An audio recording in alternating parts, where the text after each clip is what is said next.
nonprofit MBA purpose is to provide new business insights and fresh creative ideas for executive directors and their teams that will help them improve their organization. Here is your host, Stephen Halasnik. Welcome, everyone. My name is Stephen Halasnik, and I will be your host for today's Nonprofit MBA podcast. I am co-founder of Financing Solutions, and over the last 12 years, we have been the leading provider of lines of credits to small nonprofits in the United States. If you're interested in learning more about a line of credit for your nonprofit, please visit nonprofitmbapodcast.com. Today, we have a sponsor for our podcast, and it's Araize, A-R-A-I-Z-E. Araize Fast Fund Online is a cloud-based accounting software specifically geared for small nonprofits and medium nonprofits in size. I'm a big believer in getting software specifically made for an industry. It's so much better to have this than it is to have QuickBooks, which is not really geared toward nonprofits. And so if you are interested in learning more about Araize, please visit their website at raize.com or call and ask for Joe at 847-261-9605. Today, I am very excited to be speaking with Beth Brodovsky from Iris Creative. And today, what we're going to be talking about is the keys to hiring and retaining marketing staff for your nonprofit. Beth is the president of Iris Creative Group. She works with nonprofit leaders to focus their audience and move them to action. For 26 years, Beth and her team have developed nonprofit branding, marketing, and fundraising communication. She runs Nonprofit Toolkit, training resources to grow in-house marketing skills, and hosts the 200-episode Driving Participation podcast and speaks on nonprofit and marketing nationally. Beth, welcome to today's Nonprofit MBA podcast. Thank you so much for having me. I'm thrilled to be here, and I'm thrilled to be back. This is my second time with you. It's terrific. I really appreciate it. And I asked people to come back the second time if I thought they did really well, and Beth was excellent. So well, I feel honored then. You're good. So, hey, let me ask you: you speak to nonprofits sometimes nationally? Have you seen the market come back for conferences? Oh, yeah, absolutely. It's so funny because I was just talking about this with somebody the other day. We're absolutely seeing the market start to come back. It is every year it gets a little bit more. They're still doing hybrid though. I'm still seeing a lot of hybrid conferences, but almost every conference that I feel like I know of is starting to reintegrate an in-person experience to it.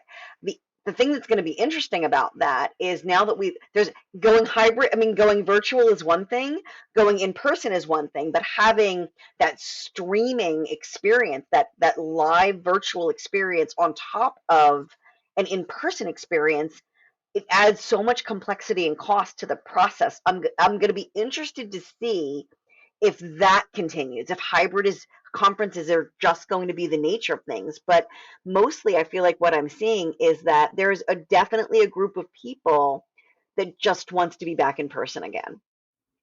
Yeah, I did a conference about a year ago online, and I tell you, it wasn't very good because it's too easy to get distracted.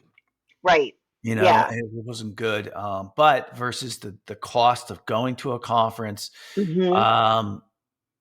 I just think, listen, if it comes down to learning, and if you're going to a conference because you're going to learn, you got to go. You can't do it online, right? I think that's the purpose. If you're, I haven't found it to be very helpful, So that was just one. Maybe I just need to get into practice of it. But what do you think? I agree with you. When you're at home by yourself or in your office, there's so many distractions, and it's so hard to really feel like you're away and can put your email on pause and really pay attention to what's going on. So if it's a free conference, then you have to realize that the main reason they're doing a free conference is to get your email and to connect, and that it's a sales opportunity for the organization that's running it. Of course, there's going to be good education as part of it, but free conferences are things that people kind of know that you sign up for. Maybe you'll show, maybe you'll just kind of leave it on in the background while you're doing something. And if it's a paid conference that you're paying to go to and you go virtually and then don't pay attention to anything, that's the thing I think people need to start thinking about is Yeah. what's the point? Yeah. If you're saying, well, we're going to spend $250 to go to this thing just online versus I've seen conferences that if you add in the conference cost, a flight, and a hotel, you could be spending $2,000 Sure. to even more, 3,000 I've seen to go to Yeah. a conference. But I want people to start thinking about what's that return on the investment? And you have to be sure that if you're going to spend those thousands of dollars, that you're making a choice where you will get a return on the investment. Like, why are you going to this conference? Is it to meet people? Is it to learn something? Is it to just get out of the office? Think about what kind of investment you expect to come back from this. Good stuff. So let's jump right into our topic of hiring and retaining Mm-hmm. marketing people. Of course, we're talking about fundraising, correct? Fundraising people, right? Fundraising and for me, marketing people as well. Like we work in the marketing side as well. What's the difference between marketing and fundraising? That's such a great question. So there's a lot of marketing in fundraising, but there's not always fundraising in marketing. And what I mean by that is a fundraiser's job is in the outside of the nonprofit world, it would be called a sales job. So it's kind of like, what's the difference between sales and marketing? So a fundraiser's job is to close the deal, is to get people to take action. So in marketing, there's really 3 stages of marketing: getting people to know you, getting people to care about you, and then getting people to take the action that you want. Of course, fundraisers have to do a lot of the getting people to care about you. But their main job is to create conversions, to get people to give money on an annual appeal, to get people to give major gifts, to get people to put them into their plans, to take an action. Whereas marketing's job, my favorite definition of marketing that I've ever heard it, and I heard it from a consultant at a conference, and I've never forgotten it. I wish I could remember who it was so I could attribute it properly. But they said marketing creates the environment so that a sale can happen. And that's a huge distinction, that marketing in and of itself may or may not, depending on how you're structured, be responsible for making sure that the deal closes.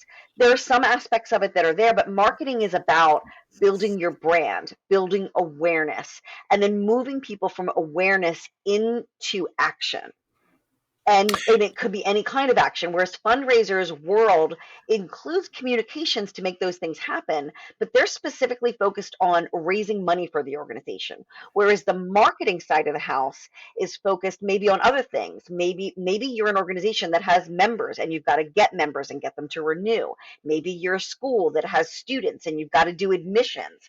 That's not fundraising. So it's a broader picture of helping the people that are your primary audience become aware of your organization and become interested in your organization. I really get it now. It's a great explanation. I had never thought about that. Mm-hmm. I mean, my job at my company, Financing Solutions, is I'm in charge. My 95% of my time is spent in marketing. So Mm-hmm. I look at marketing and I don't love the word marketing. I use the word lead generation. Okay. Mm-hmm. My job is to get people to come to us. And then, when the analysis I think the number one biggest problem that companies have, and now I can see it with nonprofits, is they don't have a marketing campaign. They might Mm-hmm. have maybe they have a fundraising person, or maybe the Mm-hmm. executive director does it, but you don't, if they're the fundraising's job or person's job is to close the deal, Mm-hmm. whereas the To marketing's open the deal. role is to get people coming to you so that Mm-hmm. the fundraiser can close the deal. Right, Right. exactly. Yeah. If you're an organization whose primary funding channel is Correct. primary financing channel is through fundraising. But lots Yes. of organizations have different ways that they Yep. generate revenue other than Yep. just fundraising. And so Yep. that's another distinction. So a lot of times, which brings us into the conversation around staffing, what we see so much is there's a term that we use all the time, then we lovingly call the people slash marketers. Because a lot of nonprofits, there's not always either the budget or the awareness that these are two separate roles.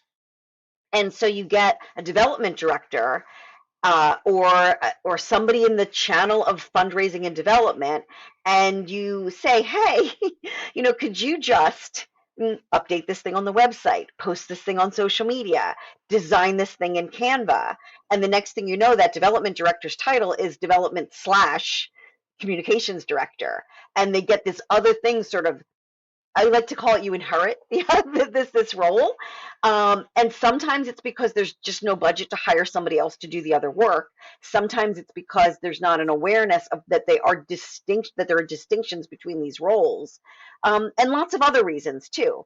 But it's something that we see a lot. And if you are come into this world through the channel of building relationships and generating money through mailing campaigns and or individual conversations, the greater, the not greater meaning better, but the broader implications of the responsibilities of overall marketing can sometimes get lost.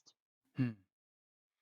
How do you start a marketing campaign? Oh, well, it depends. I wish I could say it depends, but I can tell you for us, there's three things that we always like to know when we're going into something specifically: who's the audience, what are the goals, and what are the constraints. And it's so funny that when I talk about that, the concept of constraints, people are like, oh, we don't want to talk about constraints. But the constraints are all kinds of things. What's the deadline? Like, when does this have to go out and why? You know, uh, what's the budget for this and why? So often people will do a thing because somebody said we need to do a thing. We need a brochure for X. We need a social media campaign for Y. And there's just this thing that's happening because somebody said we should do a thing. So it's important to understand, like, what is your goal?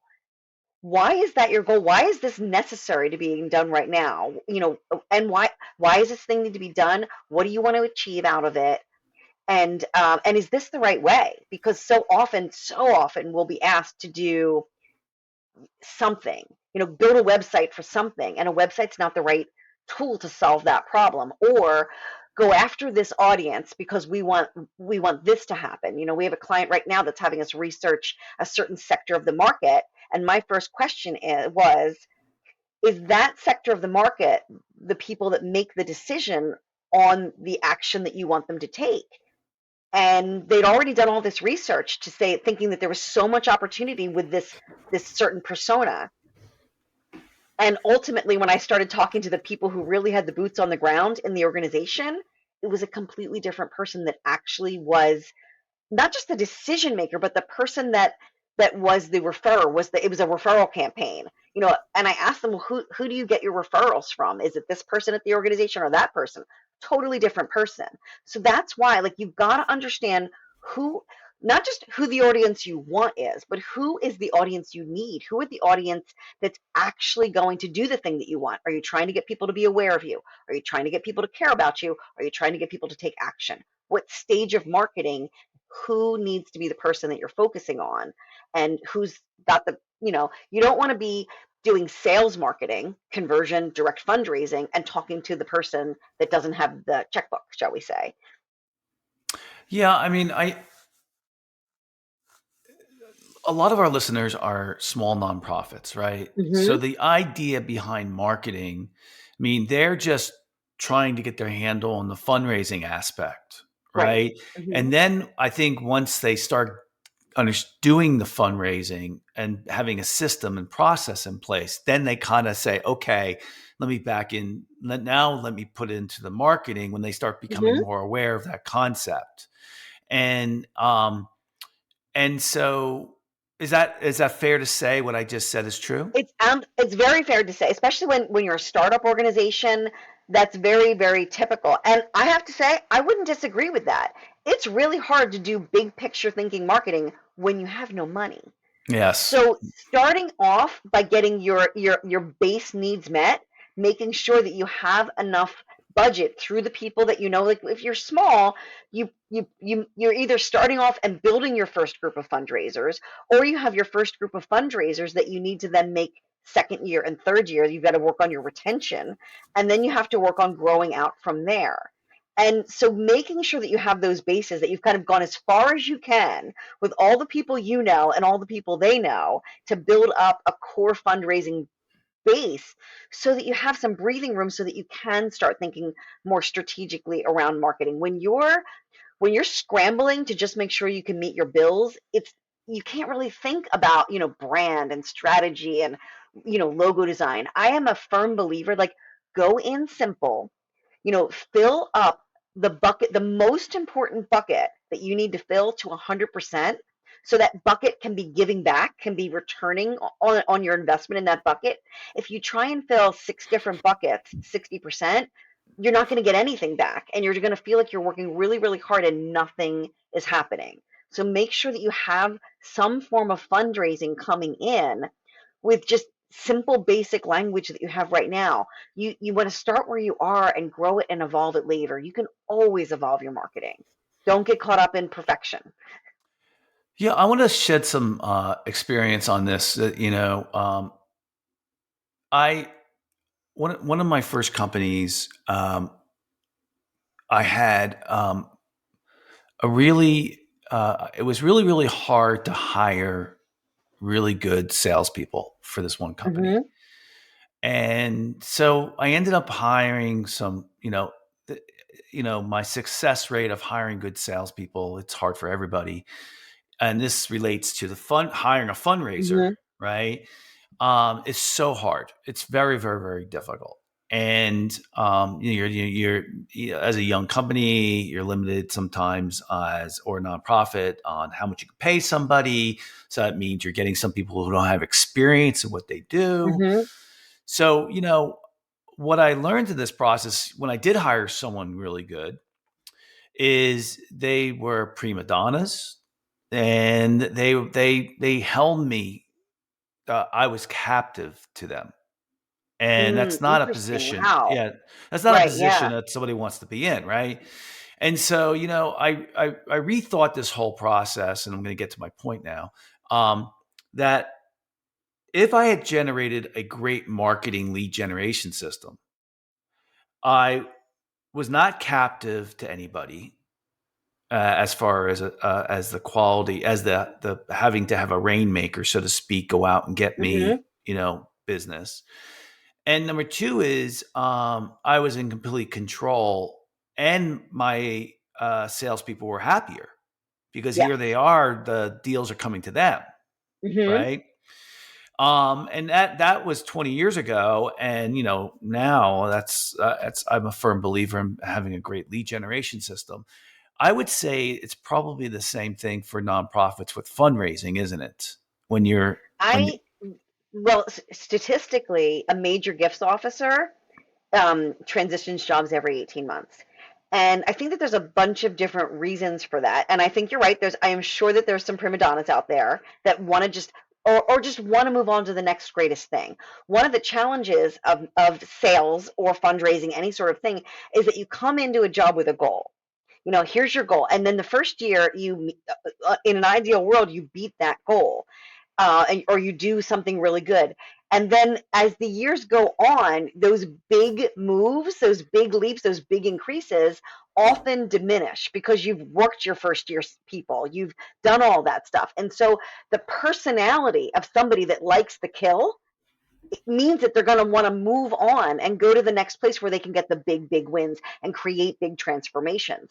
And so a lot of times I think that comes down to, like, what is your goal in hiring? What is your goal? Is your goal to bring in somebody that for a year and a half is going to give you a big giant boost and then move on?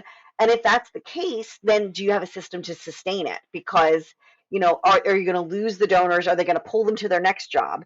People always worry about that. I don't know how true it is. My feeling is if you are truly cultivating your donors, you're cultivating people that are giving to you because they care about you. They're not giving to Jennifer because she asked them. If you're relying on a sales system, a giving system, that you're bringing in a big person that has great connections, then chances are when they leave, and they will, that they're going to take those connections on to the next place. And then you get a couple of years of maybe money out of those people, and then maybe they'll move on. But those are people that are like top level donors. They're not like your true givers. Like you need to make sure that you have a system, as you were talking about, system in place that once someone is brought in, how do you cultivate them to make them the organization's donors rather than Jennifer's donors? That's a key thing that you have to think about. Yes. And so that's and to me, when we talk, I mean, I've been hiring people for 30 years now. I don't hire fundraisers. I hire marketers. But I mean, I've learned a lot, and I see a lot, and I'm seeing right now, we're in a moment right now, and I think it's like the other half of the pandemic is making it even worse, is that almost all of our clients have had transition with the marketing and or fundraising people, that they've left and moved on. A lot of them have left and started their own companies, like gone out and been consultants. Some of them have left the field because of lots of different things: burnout, life changing, all kinds of different things, not wanting to work remote, wanting to work remote. There's so many additional factors right now that are impacting people's willingness to do a job.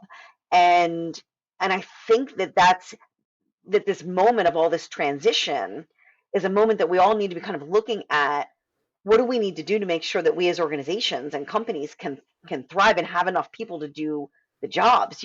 You can't just necessarily expect people to, burn the candle at both ends and stay in a low paying job where they feel like they can never get ahead of what they're trying to do. Well, I guess at the end of the day, so what you got to do is build systems, right? And if you Mm-hmm. build a system, then it becomes less reliant on any one person. So Correct. the marketing system, if you can answer those three goals that you just talked about, Mm-hmm. if you put the systems in place, so you Right. say, we're going to do this direct mail. Believe me, direct mail still works. Direct mail, 100%. It still yep, works. Yeah. still works. Direct mail campaign. It's going to go to this location. It's this person. This group is going to answer the phone. This is the purpose of what they're trying to Mm-hmm. do, and this is how you follow through. Then it becomes less important who's really doing it. Correct. Absolutely. And it's so, like, I always say it's important to build an organization that can outlive any one person that's there. I used to say you need to build something so that if you get hit by a bus, everything's going to still moving, but then I realized that was probably a little negative. And so now I say maybe you'll win the lottery. Like, if you won the lottery and moved on, how can we make sure that this organization will be fine and can continue the work that you've done? A lot of the way that we sort of pitch it to even our staff and other people we work with is, it's not like, because people, when they're working in a job, don't want to think about when they're leaving, and they don't necessarily want a bunch of their time in their work to be like, I'm building a system for my successor. So especially because we do a lot of branding work, if you put a lot of time and energy and effort into brand, and then that person that built that brand leaves, and the next person comes in and unravels it, which happens all the time, because people, just like fundraising, in branding, people want to put their stamp on an organization. They want it to be their website that they built. They want it to be the logo that they helped the organization create, the colors, the design. They want it to reflect them and their contribution to the organization.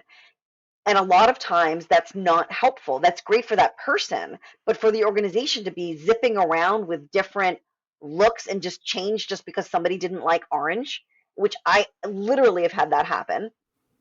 And um, it's not good. So if you're the person that's tasked with building up something, building up a fundraising system, building up a brand, building up a marketing funnel, like what Steve's talking about, then if you leave a system in place, the chances are that the work, that effort that you put in is sustained beyond you, I think that that's a pretty meaningful thing to accomplish. It sort of it makes your work even more meaningful, even when you're gone.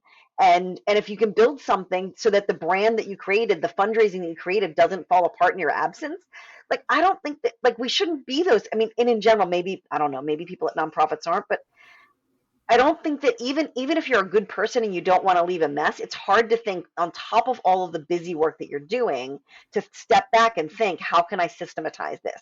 But it can 100% help even while you're still working at the organization.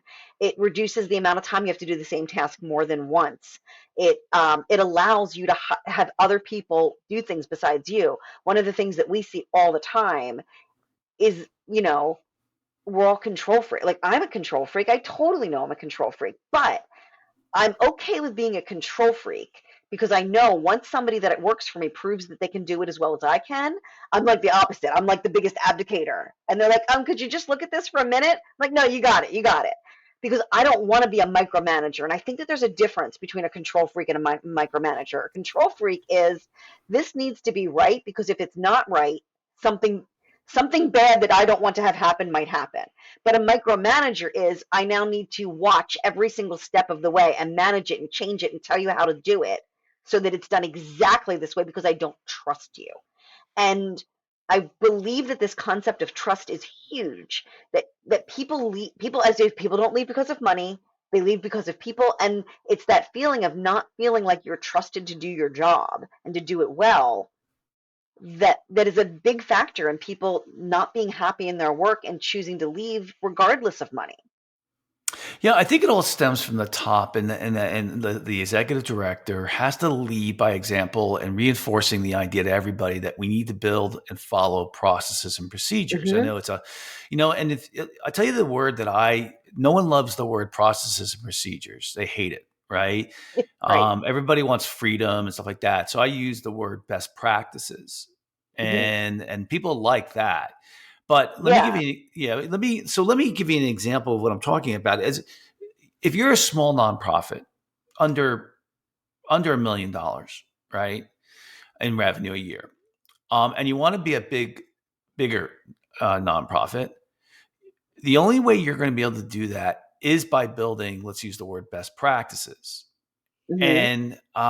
and so the executive director who either if he or she's very involved in building the marketing plan, they need to build it to last.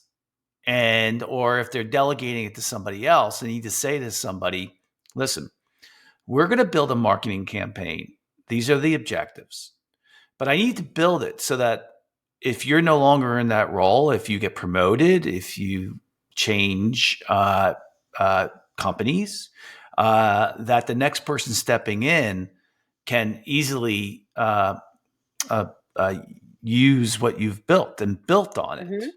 Yeah. That's a very compelling message to somebody. It's clear, it's precise, it gives them purpose. I don't see how anybody could be angry with the idea of having that conversation that they need to build it for the next person too. And I love your idea of if you get promoted, because I think it can sometimes be a hard sell to somebody who's very busy that they also have to spend time to build something for the next person. But if the concept is we want you to document things, build things, and plan things out of things that we know that can work so that things work so well so that you can be promoted, so that there is something more for you to go to, and that there will eventually be somebody else that's doing some of the things that you're doing now that you're going to grow out of. Like this is your job is to grow out of this role. And the only way that can happen is if marketing and fundraising are successful. And if you don't build it in a systematic way, even if we added headcount, you'll still be doing all the same things that you're doing now. And that's I think, I mean, that definitely somebody saying you've got an opportunity for advancement here and an opportunity to be relieved of maybe some of the parts of the job that you want to release, that you don't want to be doing forever. And it's hard. It takes some time to train people, but once you don't have to do everything yourself, it's amazing what you can be freed up to accomplish. We have a couple of minutes left. What else would you suggest when it comes to this topic? So, specifically on the topic of hiring, the biggest thing that we see in small nonprofits is the slash marketer. You know, the person who you hire one person, or you don't hire anybody, you're just working with who you got, and you're trying to make them do it all. So they're doing development, they're doing major gifts, they're doing annual appeals, they're writing all of the newsletters, they're managing the website. So now all of a sudden they're starting to cross over into marketing things, and then you expect them to create videos and edit videos and do press releases and create plans and strategies and execute them all, and there's a point of diminishing returns to that. And I get that there's a budget and that there's only so much that you need to kind of get people to maximize everything. But this extremely wide job of something like, we see it a lot in a job called a marketing coordinator. And we also see it, this is the other thing that we see. We see people giving people inflated titles, like a 23-year-old will get a title of strategic communications director, Yeah. right? Like they're 23. They're Yeah. 23. So that's like great that you get this fancy title, but in no way is this person a director level person, much less are they strategic. In general, strategy is something that goes like you've got to think horizontally, and then video editing is something that goes vertically. The brain shift that has to happen between something where you're looking across an organization and where you kind of carve out time to do copywriting, to do video editing, to find a photo on social on stock photography. You've got to do deep dives and have uninterruptible time to do that. And having one person that has a lot of, horizontal responsibilities, that means interruption, I've got to have my eyes everywhere, and then also expecting them to do vertical tasks that require time but that you can't give them that time. I believe that that's part of what's creating a lot of this churn. And also making sure, so that's one thing. Think about your job description. And does it really have to be that wide? Do you need somebody to do everything? And if so, if that's where your budget is, you need to, in your interviewing, hire for the person that likes to be doing a bazillion different little things all the time, that wants that change, wants that variety. If you hire a copywriter and then, oh, guess what? We need you to do graphic design too. What? I mean, maybe they'll like it, but maybe they're like, but I wanted to be a copywriter. You hire a graphic designer and you start asking them to do fundraising for you. Like those are different jobs in many people's minds. And so you want to make sure that you've thought about, if it has to all be one job, hire towards that, as opposed to hoping that you can get somebody that has this skill set over here and make them enjoy this other skill. It might work, but you also could be losing people and having to constantly rehire because your expectations are too wide. Yeah, I mean, I have two comments on that. The first one is, I think you'll find if you're doing all those things that the quality is going to be bad. Mm-hmm. That's number one. Number two is don't give people big titles, because with big titles, they want more money down the road, and more importantly, Like, where are you going to go from a big title like that at 23? you're going to go somewhere else. So Right. someone else is going to see that on their resume, and then the third thing is you're setting someone up, you're pumping them up based on the title, not based on what Mm-hmm. they've done. Right. And you don't get to that title unless you've done it. Right. And so I would say, just from experience, don't do it. Say marketing assistant. Okay. Mm-hmm. And then they have something that, like you said, to go from in that case. Right. Exactly. And then if it's a title like, then you can keep the salary appropriate with a level of a title like that, and give them some place to go and Yeah. and to move up and to move up. And I would also say So this is like, you'll get the title when you reach this amount of revenue. Well, hmm it's very specific. Right now you're a marketing assistant. You're supposed to build these processes and procedures, these best practices for marketing. These are the goals. This is what I want to say. And when your system generates enough leads, I'm using my words, not Yeah. nonprofit words, right? That you're generating, $800,000 in the next 18 months that we've closed in major gifts or whatever because of your leads, then you get this title. I don't Yeah. know. What do And that's definitely an approach. We don't tend to usually do it that way, but we're not usually that deep into those things on that side. Yeah, yeah, Um, the other thing that I would say, that a mistake that I've seen a lot of nonprofits make is they hire for interest in their cause as opposed to for skill set. yeah, And so often we see this a lot in marketing. You've got somebody that like thinks marketing is cool, or thinks it might be nice to be a fundraiser because they've been a volunteer. Like, and that happens. Sometimes it's amazing to bring a volunteer in and make them an employee. But as somebody that, like, I've done that. I've been a volunteer and then gotten a job in things, and it's like people thank you when you're a volunteer. Nobody thanks you when you're an employee. Like, it's your job now to get this done. And so the criteria is different. It's not the same. And so I've seen people, like wonderful volunteers, have their love of the organization ruined by coming onto staff. And I've also seen organizations bring on a volunteer who loves the organization, and the people are like, we want people that know us and get us and feel us. And then they just don't have the skill set to do what you need them to do. Or even that they don't know the organization. I've seen an organization once, they're an environmental organization, and what they wanted a marketing coordinator, somebody to basically be this, we need execution of all these things. And they met this person who was a very high level person who had like this environmental science background and a high level marketing background. And they were like, wow, she's perfect. She's a marketer and she knows our science. So let's bring her in. But she she wanted to come into a job that was a strategy job. And so this happens a lot. People want people to be strategists and executors. By the time people are qualified to do strategy, they don't want to be putting the commas in anymore. They don't want to be refreshing the pictures on the website. They don't want to be updating the PowerPoint presentation. They've evolved. They're looking for a senior level job. So when you bring in senior level people and talk to them about things like, well, we need you to do planning and strategy and thinking. Oh, and also we need you to do all these things too. They don't, even if you tell them, they don't hear it.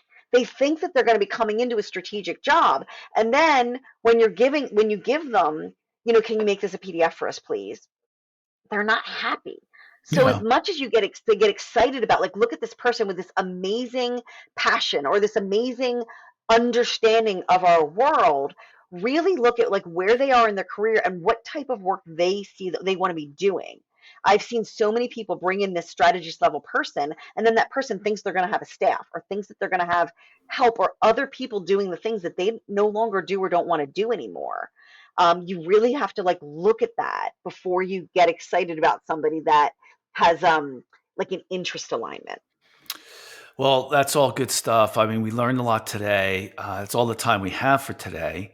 Hmm. And I'd like to thank so very much Beth from Iris Creative for coming on to today's podcast. And if you like today's podcast, please feel free to share it with a friend and also subscribe on your favorite podcasting app. And if you like today's podcast, please give us a review on your podcasting app and help us get the word out, as long as it's 5 stars. And of course, if you're looking for a line of credit for your nonprofit, you can reach our website at nonprofitmbapodcast.com. Beth, if anyone wants to reach out to you, how would they go about doing that?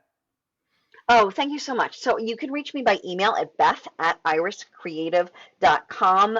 You can look at our site there. We do a lot of branding, strategy, and campaign type of work. We also have a website called nonprofittoolkit.net where we teach all kinds of live and there's recorded marketing classes on, if you are a slash marketer at your organization and you want to feel more like a pro, that's what we're doing over there. Teaching classes. We're building out workbooks right now, and we're going to be creating some tools in Canva for people who don't have the ability to bring on somebody to do this and help you kind of streamline your jobs a little bit better.